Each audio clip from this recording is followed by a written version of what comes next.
Morning all, welcome to Diary of a Herbert. Today we're in the engine room once again. Today sees the start of some fairly major work that needs to be done to the engine, and I'll show you around the engine in a little bit. But basically the heads have got to come off.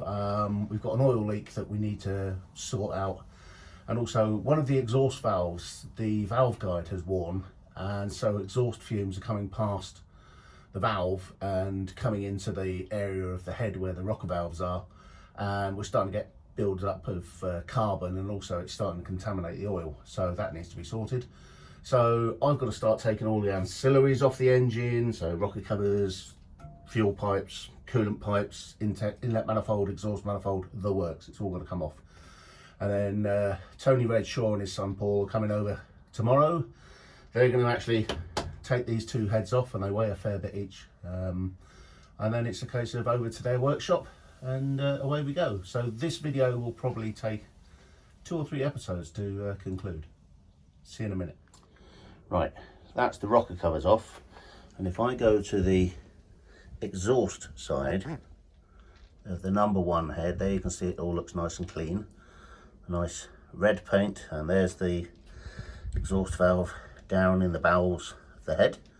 As you can see, that all looks nice and clean and shiny. But if we go to the number 2 head, you can see that black deposit above the valve spring down there, and that is where the exhaust valve is blowing by, and also you can see that black deposit by the big nut, which is the nut that holds the head onto the block. And looking down inside, if the camera will actually focus on the right place, there we go, just about. No, it's still not playing. Come on, work. There we go. You can see quite a bit of debris in the bottom there. I'm not very happy with that. And then push rod arm, and that's where the oil, that hole on the left hand side, that's where the oil drains back down into the sump. And then the other problem we have is down beneath the exhaust manifold. As you can see the staining there. I'm just lighting up with the light. That's oil that's dribbling out, and it collects along this little shelf and then dribbles down the side of the engine and collects on the bottom, so we need to sort that out. One of the strange things about these engines is they don't have a head gasket like a conventional engine. Instead they have a copper O-ring that seals the head to the cylinder, so those are going to get changed as well. So yeah, we need to get all this cleaned up, sorted out, all the bits taken off, so that the guys can do the work tomorrow. Here we go. One other thing that needs to be done before we can take the heads off the engine is to drain the cooling system. So that's the header tank up there, and then we follow all the pipework. These are the pipes, the thermostat housing here. Down here, this little tap, that's the drain for the coolant. The only problem is it hasn't been turned for about 2 years. So there's a little, there you go, a little nut just there. So I might need to just slacken that off and give it a slight tap with a knocking stick. Wish me luck. 2 top tips.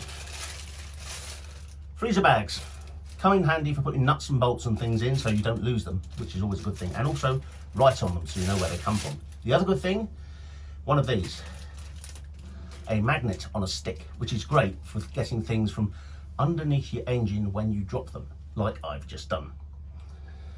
Come here, you little swine. Aha. Just like that. One thing that is slightly worrying that I've found as I've started to undo things is that some of these nuts seem worryingly loose. There's no torque on them whatsoever. Now, these are cast items, so you shouldn't torque them up very hard anyway, but even so, they really are very, very loose. And the other thing is, I've had to buy a whole new set of spanners. All the spanners that I have previously in my other toolkits are either AF, across flats, Imperial, or metric. This engine is all Whitworth standard, So I've had to buy a whole shed load of brand new, or not brand new, spanners. And trawling the internet, I found on a popular auction site, beginning with E, a bag of spanners, literally a bag of spanners, and they're all good quality. These are King Dick ones, which I used to use when I was in the Air Force as an engineer. Good quality, British made, last a lifetime. So it's loose already. Right, having successfully managed not to drop any of the nuts down inside the gubbins of the engine, hopefully, oh, there we go. That's the inlet manifold off. Right, one bit down, several to go.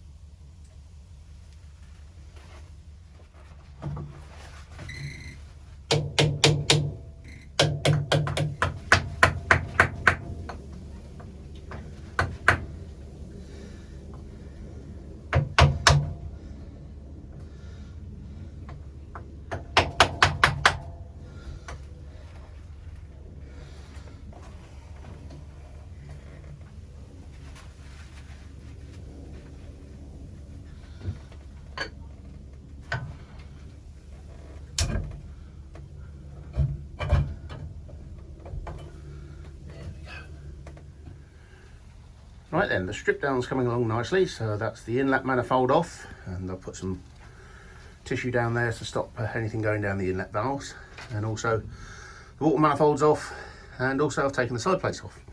Now this is one of the really interesting things about a Russell Newbery engine. If, like me, you've got a very peculiar mechanical bent, that you can see these bolts here and this plate around the inlet valve spring, and here's the rocker to open and close the valve. You can actually take the inlet and the exhaust valves out of this engine without removing the heads. Literally, you undo these 4 bolts, take this plate, remove the rocker gear, so there's the arm coming round, so it goes up and down there, and then there, as you can see, it pushes backwards and forwards, so you can actually remove the valves without taking the heads off. Now, it might seem silly that we're going to take the heads off, but we're going to take the opportunity, give the heads a decoke and check them over. So there you go, something slightly unusual. Something else I just thought of actually is last time you saw Thumper running, and I said about the decompressors. This is the decompressor lever, and if you watch here and here, as I pull the lever, you can see it lifts the inlet valves, and therefore you have no compression in the engine, and you can start the engine really easily, especially if you've got a hand start, which I don't. So after 2 hours of puffing, panting, coughing, swearing, and generally losing every single spanner I could ever try and lay my hands on, all the parts are off, all bagged up. Haven't lost anything, which is always a good thing. There's no bits left over. So all that remains now for Tony and Paul Redshaw to do is undo these great big 4 bolts. There. Where are you? There you are, there and there. Those hold the heads down to the block, and the same on cylinder number 2. And that's it, it'll all come off. The only thing I haven't done is take off this pipe run here, which is the oil feed to the valve rockers, because they also bolt through here, so I'm a bit wary of taking them out and having bits ping possibly all over the place. So that's going to get left for the time being. So that's the hard work done for today. Tomorrow Tony and Paul rock up and they'll do the final bit of taking the heads off before they take it back to their workshop to get it all sorted out, which will be a good thing. So I'll leave the heavy work to them, because trust me, these cylinder heads are heavy. Probably weigh a good 100 weight each. So the good thing is though, that because I've done most of the work, the prep work, it should be just a simple case of undo the bolts, lift, possibly with a gentle amount of persuasion from a calibrated knocking stick, and that'll be that. The heads will be off, and we wait then until the heads return. So, see you in a bit. Morning all. Well, once again, welcome to Diary of a Herbert, and quick follow on from taking the engine to bits. And by now the top of the engine, the heads, should have been in Tony's shop and being worked on.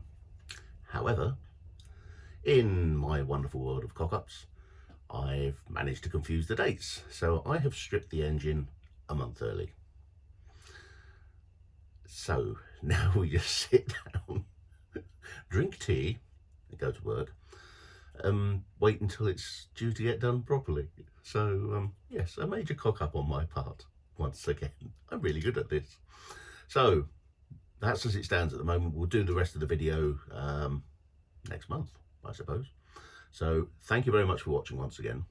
Please look after yourselves. You know, things are on the march once again. Thank you for everybody who subscribed, liked, shared, you know, doing really well. Thank you ever so much for watching. I hope you're really enjoying the content, and I'll see you soon. Cheers.